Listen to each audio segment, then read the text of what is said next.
2024లో ఒక నినాదం పెద్ద దెబ్బ కొట్టింది.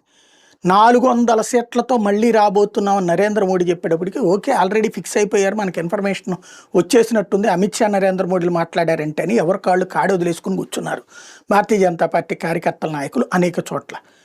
దాని ఇంపాక్ట్ చిట్ట చివరి నిమిషంలో అర్థమైంది అమిత్ షాకి. అందుకే పరుగులు పెట్టుకుంటూ పరిస్థితి చక్కదిద్దే ప్రయత్నం చేసుకొచ్చాడు.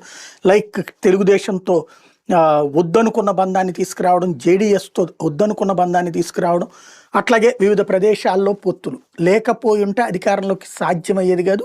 కరెక్ట్ అనాలిసిస్ చేసి సరైన సమయంలో సరైన నిర్ణయం తీసుకోవడం వల్ల సింగిల్గా కాకపోయినా కూటమిగానన్నా ఇవాళ ప్రభుత్వంలోకి రాగలిగారు. ఎక్కడ ఆ లోపం కనిపెట్టారంటే మహారాష్ట్ర, ఉత్తరప్రదేశ్ ఇట్లాంటి చోట్ల ఉన్నటువంటి కార్యకర్తలు సేఫ్ అనుకుని కూర్చున్నారనమాట. అందులో మహారాష్ట్రలో అప్పటికి ఉద్ధవ్ థాక్రే, శరద్ పవారు, కాంగ్రెస్ కలిసి కొడుతున్నటువంటి దెబ్బతో వాళ్ళు కొట్టినటువంటి